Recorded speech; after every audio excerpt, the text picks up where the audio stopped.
The Man in the Suit, possibly now the most well-known Godzilla analog horror story ever, having pretty much every big YouTuber under the sun knowing it at this point, and being Matt Pat's very last theory before he announced his retirement. Legit the same day the film theory video came out on The Man in the Suit, on game theory he announced his retirement. No pressure, annoyingly.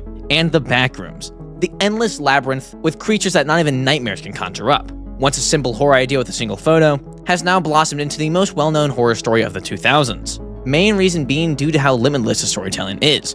Want your own stories, characters, and monsters? Make your own level. Add aspects on the previous levels, and change the overall story. It is a worldwide fan fiction. Both the Man in the Suit and the creatures that lie within the Backrooms are one and the same. Grotesque, freakish beings that were not meant to be. Define the laws of nature and physics. They were made out of evil, and live off the sheer will to cause pain and suffering to others. Hello everyone, it's Goji Guy, and today we're back with more Man in the Suit content. Now to those who haven't already seen part 1 of this, make sure to go watch that. I'll have it up top or wherever it is. In part 1, we see the Man in the Suit traverse from level 0 all the way up to level 5, fighting many creatures along the way. And since he made it out, he is moving on. Today, the Man in the Suit will be going from level 6 to level 10, fighting all sorts of monsters along the way. Will he clear through, or will he die trying? Let's find out. But first, we need to cover the Man in the Suit's abilities and feats. Starting with his strength, the Man in the Suit has many strength feats, being able to drag and overpower people with ease, such as the Kong suit actor, holding him underwater until he died, or how he quickly killed the Mothra suit actor's parents. His best feat though is when he bit into the skull of the Anguirus suit actor, which may not seem like much, it's just biting through one skull. But the real-life version of this suit has been described to have a skull-like outer layer. So with a single chomp, he bit through 2 different layers of skulls. Try that, Golden Freddy. For his speed, Unknowingly himself has given me some info. His average speed is the average speed of the average car from the 1960s, that being around 65 miles an hour, and his top speed being the average speed of a car nowadays, that being somewhere from 70 all the way up to 160 miles an hour. For durability, he has passive regeneration, which pretty much gives him infinite stamina and allows him to recover from any wound. But for an actual durability feat, when the Man in the Suit's actor blew up inside of the suit, Unknowingly has confirmed that he blew up with the force of a grenade, and the suit took that A-OK, not a single scratch. For abilities, he has a good sense of radar, so navigating won't be an issue. But his most important ability is his acid breath, being able to disintegrate flesh all the way up to steel.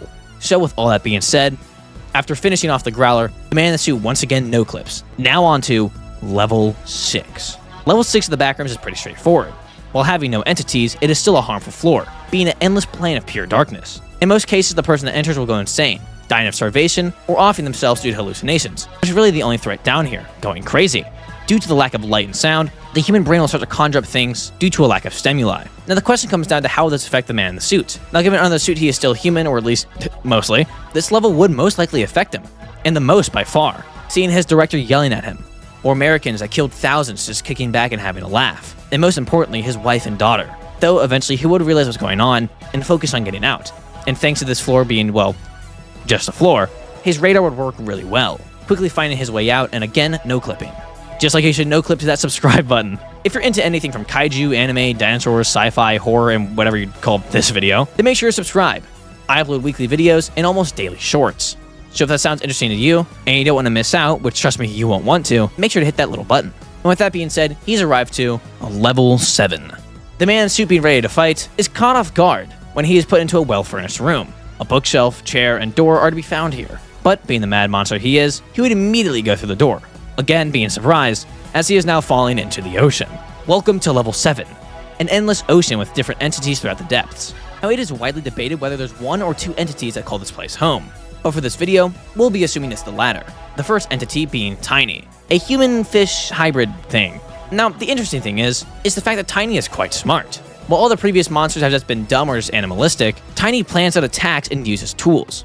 Now the good thing for the Man in the Suit is thanks to his regen, he can stay underwater as long as he needs to. Now, since Tiny is smart, this battle won't be like most, as firstly, given they're in the water, the Man in the Suit's acid would be much less effective. It would still do damage given how strong it is, but since it would be diluted by the water, it would most likely only cause a skin or chemical burn rather than going all the way through. So this battle will come down to straight hands. Now, the fun part is that the Man in the Suit would most likely be able to swim pretty well, thanks to his tail and strong legs. Being able to swim quite literally just like Godzilla, he would be able to move around well underwater. But with that being said, Tiny would win, if the Man in the Suit didn't have any regeneration. Between his spear and battle tactics, Tiny has a clear advantage over the Man in the Suit. The issue is the fact that the Man in the Suit will just regenerate any damage. And every time Tiny gets close enough to hit him, he would also probably get hit by acid, slowly burning Tiny until he runs off or dies. With a lot of damage taken, the man in the suit swims deeper into the ocean, and again has to fight another monster, but this one is much larger. The man in the suit is now face to face with the Thing, a massive eel, and when I say massive, I mean massive. While not tall or wide, he is freakishly long, coming in at 11,000 meters. Now, to be honest, he could just swallow the man in the suit, but his teeth don't really damage the man in the suit, and the man in the suit would eventually just burn his way out with his acid. Yuck. But after long enough, the man in the suit moves on to level 8. Now, level 8 has a lot of creatures, and is one of the hardest levels of the backroom to traverse. Level 8 is an endless cave system, with many creatures all about, waiting for you to lose focus and attack. But since there are so many, let's quickly go over the ones who would stomp, and move on to the ones that would actually put up a threat. Now, there are a lot of creatures he's already faced, such as Smilers, Skin Stealers, Crawlers, Hounds, Wretches, Death Moth, and Clumps, but there are some new ones that won't be a problem for him, like the Grabbers, Child Facelings, Fault Crawlers, the Arachnids of level 8, and the Franken Spiders. With those ones out of the way, the first one that could put up a fight are the Dark Pools. These bodies of water are only a few feet deep, but if you stay in them too long, many hands will reach out and drag you down. Now, if the man in the suit isn't quick enough, he may be overwhelmed, as all the arms are very strong, and we don't know what happens once you go under, other than the fact that you won't be seen again. But, firstly, I doubt he would purposely go into deep water, as at this point he has learned what to be wary of in the back rooms, plus the fact that since they are just normal hands, he could just, again, use his acid like always and destroy them. Another big problem is the Reviuk. These creatures tear apart the floor of the cave, and grab their victim and pull them under. To where, well, we again don't know. But again, he could just move out of the way or use his acid to dissolve the hands, so they aren't really a big problem either. Another issue could be the Camo Crawlers. These human spider-like hybrid things are very strong. Their main ability is, as you could have guessed, is the ability to camouflage, waiting in the dark to strike their prey. But thanks to the man in the suit's radar, after a while he would just attack the Camo Crawlers, ripping it into shreds. And finally, the Wranglers, a massive snake-like beast with a human-like face. They are incredibly flexible, being able to position themselves however they see fit. But their only ability is constriction, so again, some acid should do the job. So while there were a lot, again, the man in the suit moves on. Now onto level 9. And finally, a place where we have a worthy opponent for the man in the suit.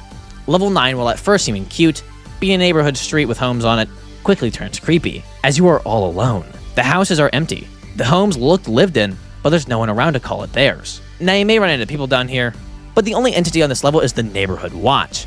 These eyeball creatures are no joke. Now, while ironically the man in the suit can take on one of these supposed stronger ones, it's the smaller ones that put his life at risk. These flying eyeballs, while not seeming harmful at first, are by far the most dangerous creatures yet. They're able to shoot a beam out of their eyes that disintegrates anything it hits. So even with his regen, if he gets hit, he's dead. The only issue is that these things are horrible fighters. So overall, I do think he'd be quick enough to take them out before they have a chance to hit him. But if it was a large group of like 3 to 5, I think he would stop here. But given he has fought a wide range of creatures now, I think it's reasonable to say that he has enough experience to move on to level 10. And finally, he has entered the final level of this video. Level 10 is an ongoing field with castles about. And, well, the only threat here are goblins with arrows. So, yeah, he moves on. And there it is. The man in the suit would definitely struggle with some of these beasts. But overall, thanks to his regen and acid, he continues on. And hey, these are a lot of fun to make. So if you guys want a part 3, let me know. Doing research for backroom stuff is always such a blast, all the weird creatures that have been made by the fans.